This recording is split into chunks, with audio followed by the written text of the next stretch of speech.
Wider categories for becoming a Barbadian citizen being considered. Young people are being encouraged to get involved in the church.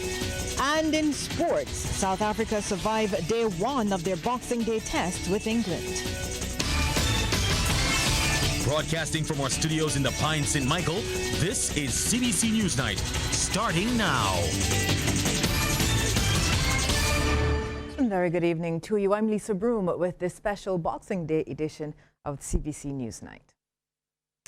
In our top story tonight, the categories for which people can obtain citizenship and permanent residence in Barbados are being expanded. Word of this from Minister of Home Affairs Edmund Hinkson, who says those people who love Barbados must feel welcomed.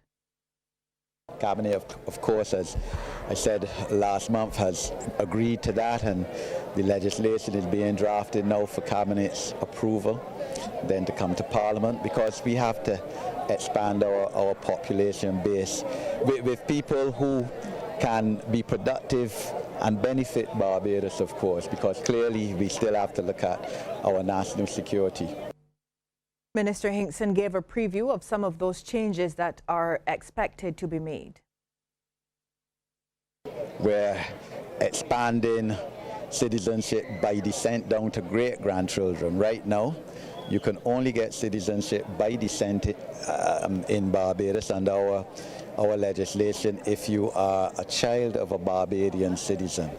And we're bringing that down not only to a grandchild of a Barbadian, but to a great-grandchild of a Barbadian.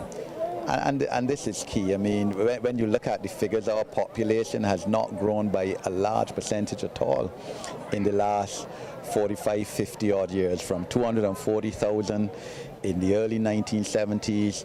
I think last year it was just 273,000. In fact, we sustained a decline in population in the last 2 years before last year. Minister Hinkson also says top-tier international athletes with Barbadian heritage will soon be able to represent Barbados at the national level. There are Barbadians, let's say grandchildren of Barbadians, who live in England, America, who are very good athletes. Use an example, who would like to represent Barbados in athletics, go to the Olympics, because they can't make, let's say, the American team. But clearly, there isn't that provision now for them to represent us in terms of the citizenship aspect. So with the change that we contemplate and have approved, they will be able to represent. You know that the Olympians who are of Barbadian background, who have won gold medals. And, you know, the long jumper, for instance, Taylor, right? So this is it. We have to look to expand ourselves, and this has to be part of our growth in terms of our development. Well, 2019 was a mixed year for nurses in Barbados. President of the Barbados Nurses Association, Joanna Waterman, told CBC News the year presented a number of challenges. Most of those challenges pertain to the deficiencies in the working environment. First and foremost, of course, the continued challenge of sporadic salary payments, nurses being working but not getting paid in violation of the ILO Convention 100. And of course, that is something that is totally untenable. As we've said over and over again, we have been given assurances recently by the Prime Minister, as it was handed over from the Minister of Health and Wellness to our very own Honourable Prime Minister Mia Mottley, that is something that she will look into very closely, very carefully, to determine what needs to be done. Waterman says the big hurdle continues to be staffing resources. However, she's optimistic about a positive change. We know that the Ministry of Health's research was showing 424. All research from strategic research documents was showing 480 going forward from 2018 and into 2019, just gone. And so we look forward to the recruitment drive that has taken place, the delegation that went to Ghana, and we will be welcoming the 120 nurses from Ghana into the system to assist us with improving the deficit in the manpower personnel. We know that that is only a phase because we would need many more nurse recruitment to cover that gap. Well, locals and tourists alike flocked to several parks and beaches across the island to relax and recharge on this Boxing Day holiday. Popular spots included Bathsheba and Barclays Park along the East Coast. Rianne Phillips has more.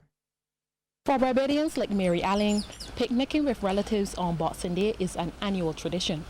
It's been a practice for the family of 3 for the past 12 years. We just decided to pack up some food and come on out and enjoy the day together. This is the only time that I get my husband to relax, you see, because he's usually busy during the week, and so times like these I get him to really settle down and relax. So we usually make this a tradition, yes. But for others like Nicole Adamson, being out today was just to celebrate a special milestone. It's my son's first birthday, so I'm just having a little get-together with the family for him. And just over 100 members of the Sons of God Apostolic Spiritual Baptist Church celebrated its 55th anniversary at Barclays Park. People come out and, try to catch up on the recreation and help to build back, some of the energy and so on that they've lost and so on. So relax yourselves, because you must strike a balance in life. It don't be always spiritual, it don't be always natural, but you must strike a balance because we live in these two worlds, the spiritual world and the natural world. So it must strike a balance. So this is a part of the exercise where we strike a balance in our carnal life. The next upcoming holiday for major family gatherings will be in January. Rianne Phillips, CBC News.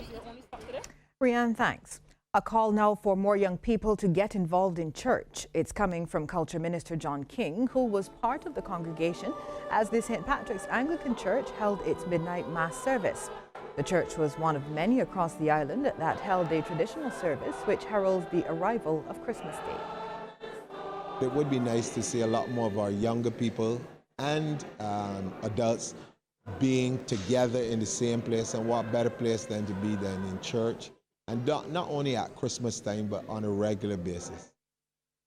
One of the members of the congregation, Dr. Shay Edwards, believes that to encourage more youth, there needs to be a change in the way the church interacts with them. Society is changing, and with that, the church also needs to change, and not change its stance or change its moral ground, but change the way it approaches certain circumstances. For example, St. Patrick's Anglican Church, we have now Christmas in the Courtyard on Sunday, which is an outdoor program, our Christmas program. We're taking it outdoors so that persons in the community can be more involved in the actual experience that we are sharing. And this is also a new and exciting way of doing outreach.